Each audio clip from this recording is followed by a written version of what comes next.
नमस्कार दोस्तों, माही क्लासेज में आपका पुनः अभिनंदन एवं स्वागत करते हैं। इससे पहले हमने जो लेक्चर देखा वो हमारा था जियोलॉजिकल टाइम स्केल पर, लेकिन वो लेक्चर अभी हमारा कंप्लीट नहीं हुआ है। तो उसी की आगे की श्रृंखला में हम देखना चाहते हैं कि किस तरह से पूरा जो टाइम स्केल है वो किस प्रकार से, क्योंकि अभी तक जो हमने पढ़ा है वो कहां तक पढ़ा है, केवल आर्कियन और प्री कैम्ब्रियन पढ़ा है। और इस आर्कियन और प्री कैम्ब्रियन को राजस्थान के संदर्भ में क्या नाम दिया गया, आद्य महाकल्प। दोस्तों हमने अब तक क्या पढ़ा है, आद्य महाकल्प पढ़ा है। इसे हम क्या कहते हैं, प्री पैलेजोइक। ये जो काल कल्प है, ये जो एरा है, ये हमने पढ़ा है। इसमें हमने क्या पढ़ा, आर्कियन पढ़ा, आर्कियन। दूसरा हमने क्या पढ़ा, प्री कैम्ब्रियन। अब ये तो हमने पढ़ लिए। इसके बाद हम क्या पढ़ेंगे, कैम्ब्रियन की बात करेंगे। लेकिन दोस्तों उससे पहले हम देख लेते हैं कि जो आद्य महाकल्प था, आद्य महाकल्प को हमने कितने भागों में बांटा था, उसको हमने दो भागों में बांट दिया था, आर्कियन और कैम्ब्रियन से पूर्व, या फिर उसे हम क्या कहें, प्री कैम्ब्रियन।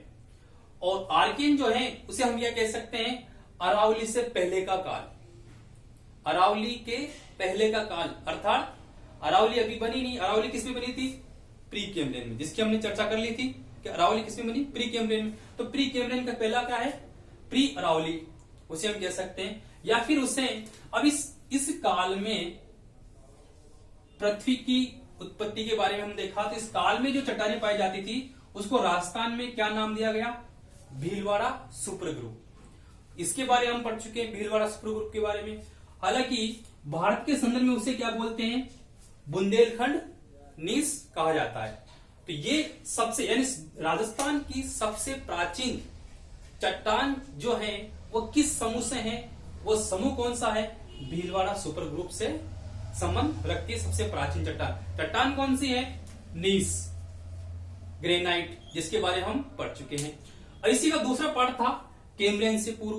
दोस्तों कैम्ब्रियन से पूर्व या प्री कैम्ब्रियन हम उसे इंग्लिश में कह सकते हैं। इसको भी हमने दो भागों में बांटा था, अरावली महासमूह और देहली महासमूह। दोस्तों इससे पहले जो वीडियो था उसमें यहां पर देवली वर्ड बोला गया था। देवली वर्ड की जगह पर ये कौन सा वर्ड है, देहली, दिल्ली, दिल्ली क्रम की सेल है, देहली क्रम की सेल है। तो ये दोस्तों आपको ध्यान रखना है, देवली नहीं है, देहली समूह है।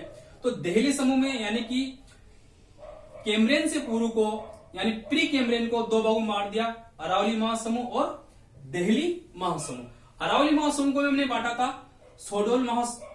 सोडोल समूह में और उदयपुर समूह में। और इधर देहली समूह को हमने तीन भागों में बांटा था, अजबगढ़, अलवर और रायलो समूह में। तो इस तरह से हमने इन सभी के बारे में पहले वाले लेक्चर में पढ़ चुके। अब आगे हम क्या पढ़ेंगे, आगे हम पढ़ेंगे पुराजीविक महाकल्प। पुराजीविक महाकल्प का मतलब पैलेजोइक, यानी कि हम इसके बारे में पढ़ेंगे। इससे पहले हमने पढ़ा प्री पैलेजोइक, प्री पैलेजोइक के बाद पैलेजोइक।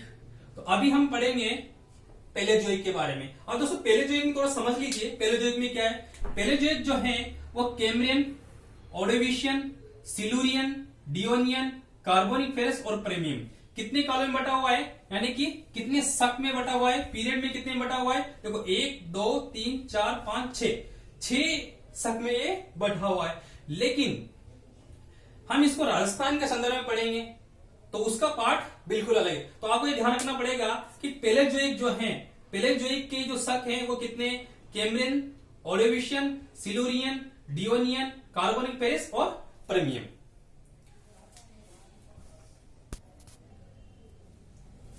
तो यदि अब हम देखें कि पैलेजोइक जो है, पैलेजोइक महाकल्प जो है उसमें कौन कौन से थे, कैम्ब्रियन, ऑर्डोविशियन, सिल्यूरियन, डियोनियन और कार्बोनिक फेरस और प्रेमियम।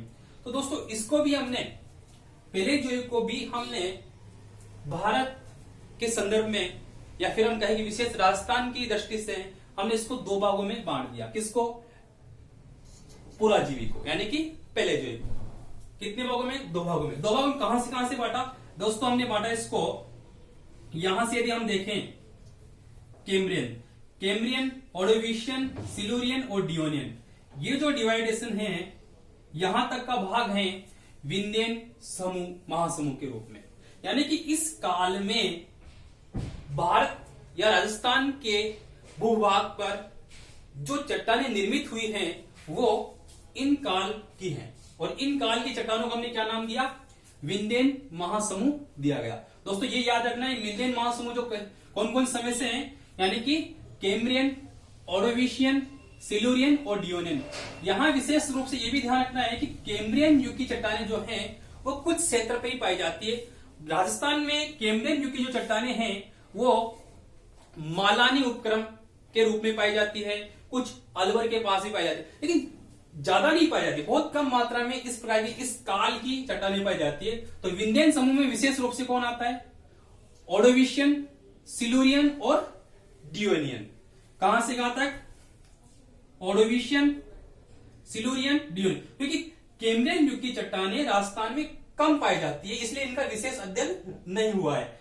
ज्यादातर कौन सी पाई जा रही है? ऑर्डोविशियन, सिल्यूरियन, डियोनियन काल की चट्टानें पाई जाती है, जिसे हमने क्या नाम दिया? विंध्यन महासमूह कहा गया। अब जो विंध्यन महासमूह है, ये विंध्यन महासमूह कहां कहां तक फैला हुआ है? यदि हम इसको भी देखें तो विंध्यन महासमूह जो है वो उसको भी हमने कितने भागों में बांटा? भंडेर, रीवा, कैमूर और सेमरी। दोस्तों अब आप सोचते होंगे सर, हाँ, भंडेर, रीवा, कैमूर, सेमरी का संबंध राजस्थान से किस प्रकार से? ये जो विंध्यन महासमूह की जो चट्टानें हैं, ये विंध्यन महासमूह की चट्टान जो है ये पूरे भारतवर्ष में यदि हम इसको देखें तो पूरे भारत में ये चट्टानें जो फैली हुई है, इनको हम देखें तो कहां से कहां तक? ये बिहार से लेकर विशेष रूप से बिहार से लेकर विंध्यन बेसिन। कौन सी बेसिन? विंध्यन बेसिन। बेसिन का मतलब है एक गर्त, उथला गर्त, बेसिन भाग, भूभाग जो है, ठीक है, उस बेसिन यानी ये पूरे एरिया में ये चट्टानें फैली हुई थी। कहां से लेकर? बिहार में कहां से? बिहार में सेमरी यहाँ बिहार में सेमरी, कैमूर, इधर रीवा, भंडेर, ये पूरी चट्टानों के रूप में ये फैली हुई थी। इसलिए अब ये कौन सी? क्योंकि ये विंध्यन वाला एरिया है, इसलिए इसको नाम क्या दे दिया? विंध्यन महासमूह कहा गया है। अब इस प्रकार की चट्टानें राजस्थान में भी पाई जाती है। अब राजस्थान में पाई जाती है तो राजस्थान में ये चट्टानें कहां पाई जाती है? तो दोस्तों उसको हम देखते हैं कि राजस्थान में ये कहां पाई जाती है। तो विशेष रूप से यदि राजस्थान में देखी जाए तो पहले हम इसका थोड़ा सा सामान्य रूप से राजस्थान का मैप बना लेते हैं समझने की दृष्टि से।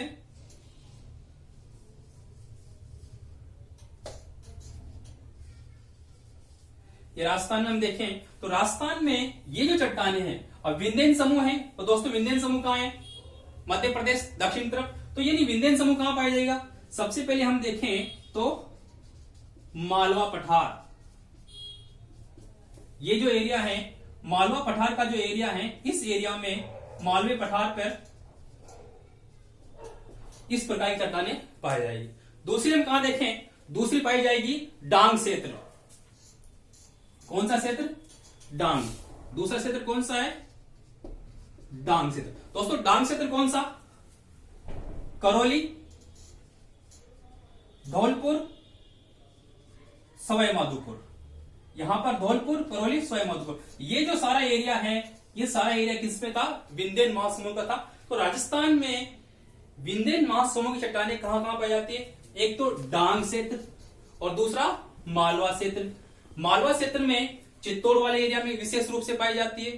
और यदि किसी नदी बेसिन की बात करें तो ये जो क्षेत्र जो है, ये सारा क्षेत्र जो है हम कहें तो एक तरह से करौली और धौलपुर और सवाई माधोपुर और चित्तौड़ वाला, इस सारे क्षेत्र में इस प्रकार की चट्टानें पाई जाती है। अब इन चट्टानों में कौन से खनिज निकलते हैं? दोस्तों इन चट्टानों जो खनिज निकलते हैं वो है कांग्लोमेरेट, चूना पत्थर और बलुआ पत्थर, इन चट्टानों से पाया जाता है। तो दोस्तों यहां प्रश्न बनता है कि मालवा पठार जो है वो किस समूह की चट्टानों से है? वो विंध्यन समूह से संबंध रखता है। डांग क्षेत्र में जो चट्टानें पाई जाती है वो किस समूह की? वो विंध्यन समूह की। और इन चट्टानों में कौन कौन से खनिज पाए जाते हैं वो भी हमें ध्यान रखने हैं। तो विंध्यन जो समूह है, विंध्यन समूह हमने देखा है कि यदि विंध्यन समूह को भी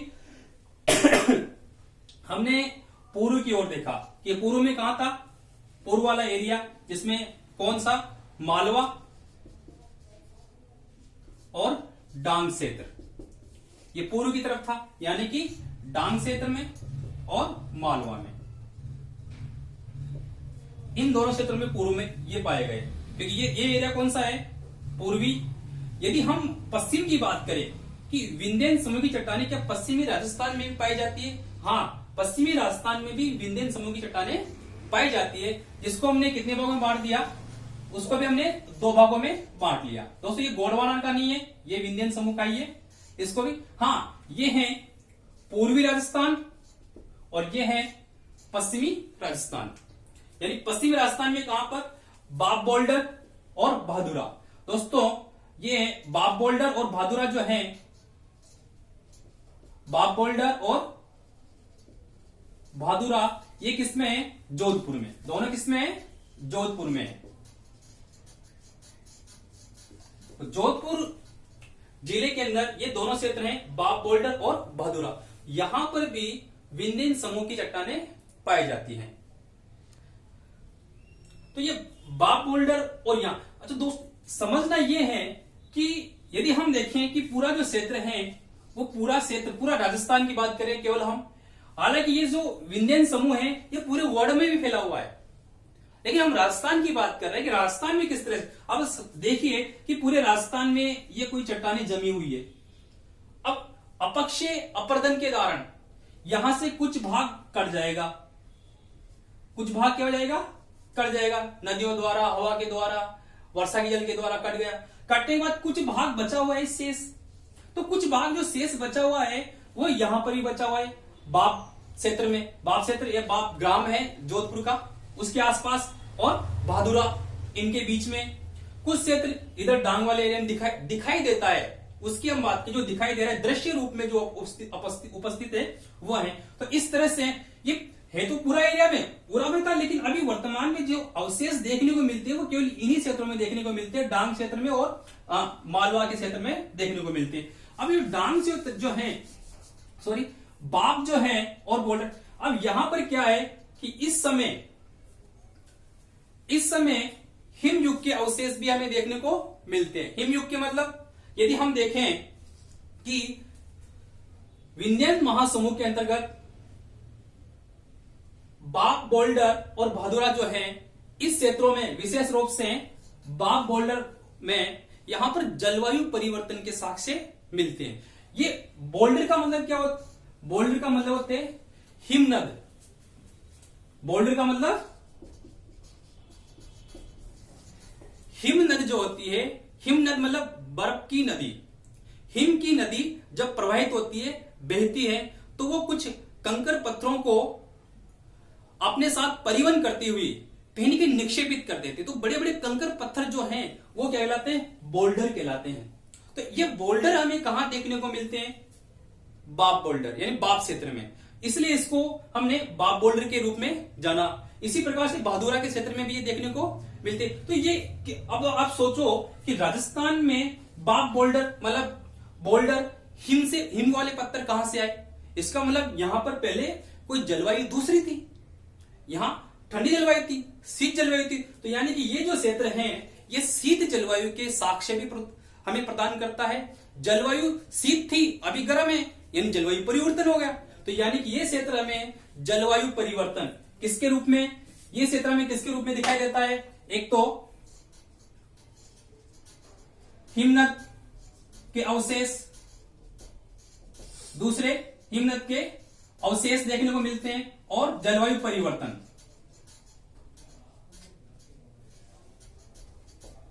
यहां से हमें दोनों चीजें जानकारी प्राप्त होती है, क्योंकि बहुत सी बार प्रतियोगिता में पूछा गया है कि राजस्थान के कौन से क्षेत्र में जलवायु परिवर्तन के साक्ष्य देखने को मिलते, वो भी हमें बाप बोल्डर और भादुरा में मिलते हैं।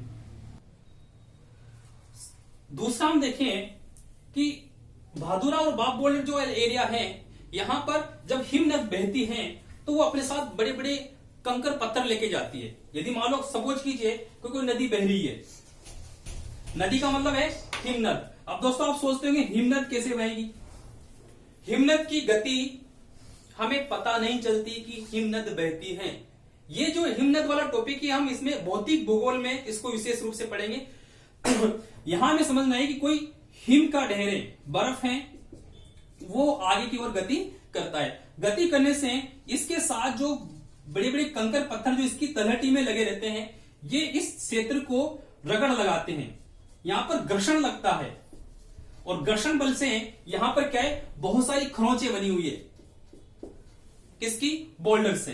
तो ये अवशेष हमें कहां देखने को मिलते हैं बाप बोल्डर वाले एरिया में भादुरा में देखने को मिलते हैं। तो ये सभी हमें जलवायु परिवर्तन के साक्ष्य दिखाते हैं। अब यहां पर कौन कौन सी चट्टानें पाई जाती है तो दोस्तों यहां पर हम चट्टानें देखें तो यहां पर विशेष रूप से चूना पत्थर लोहास में युक्त खनिज पाए जाते हैं। बालू का युक्त चट्टानें पाई जाती है। तो ये सभी चीजें हमें यहां देखने को मिलती है। तो दोस्तों ये हमने पढ़ा किसके बारे में विंध्यन महासमूह के बारे में। विंध्यन महासमूह कहां से कहां तक विशेष रूप से है तो कहां से कैम्ब्रियन से डियोनियन, कैम्ब्रियन ओर्डोविशियन सिल्यूरियन डियोनियन। लेकिन विशेष रूप से कैम्ब्रियन में कोई इतनी घटना घटित नहीं हुई थी जिसके साक्ष्य राजस्थान में हो, इसलिए राजस्थान में ज्यादातर जो पाया जाता है वो ओर्डोविशियन सिल्यूरियन डियोनियन तक है।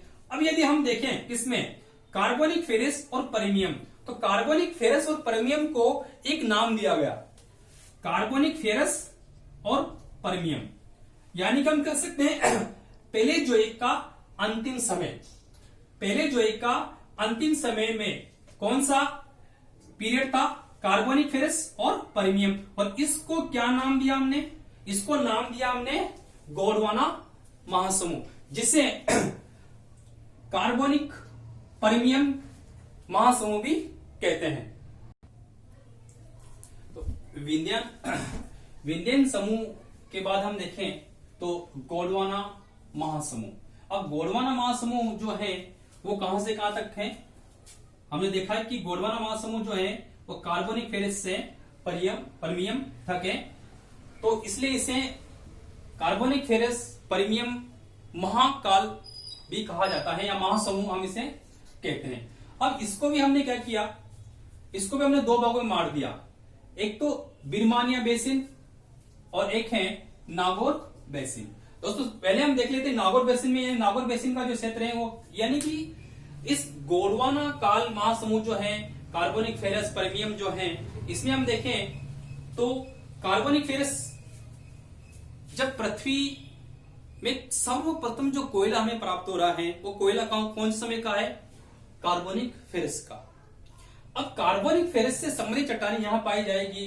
तो आपको ये पता है कि राजस्थान के कौन से क्षेत्र में कार्बोनिक फेरस से संबंधित यानी कि पेट्रोल कोयला ये सब कहां पाए जाएंगे गोंडवाना महासमूह में पाए जाएंगे। क्योंकि इस भाग को हमने क्या नाम दे दिया गोंडवाना महासमूह। और ये समय कौन सा है कार्बोनिक फेरस से परमियम के, इसलिए उसका दूसरा नाम क्या है कार्बोनिक फेरस परमियम भी इसे बोला जाता है। अब इस जो है ये बिरमानिया बेसिन यानी कि जोधपुर वाला क्षेत्र, इसको भी हमने क्या बोल दिया दो भागों में बांट दिया, रंधा समूह या जोधपुर समूह और बिलाड़ा समूह, ये है जोधपुर में। और इसके अलावा नागौर को हमने बांट दिया जोधपुर पोखरण बीकानेर और गंगानगर वाले क्षेत्र में।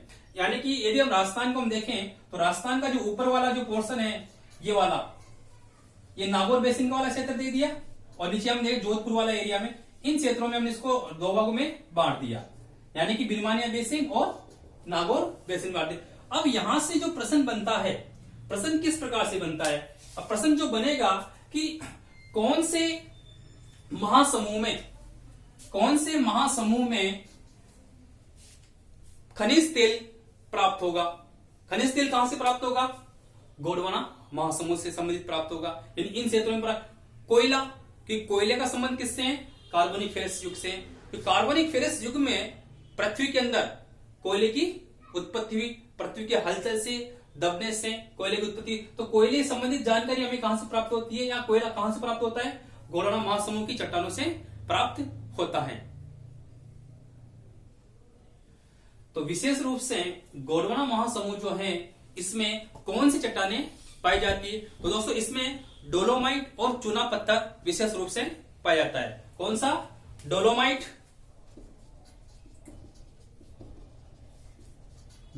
व चूना पत्थर इसमें पाया जाता है। तो ये जो चट्टाने हैं इसमें हम देख सकते हैं कि चूना पत्थर किस प्रकार से चट्टाने हुए। तो दोस्तों हमने प्रयास किया है कि आज हमने जो पढ़ा है वो पढ़ा है कौन सा? पैलेजोइक। पैलेजोइक का मतलब पुराजीवी महाकल।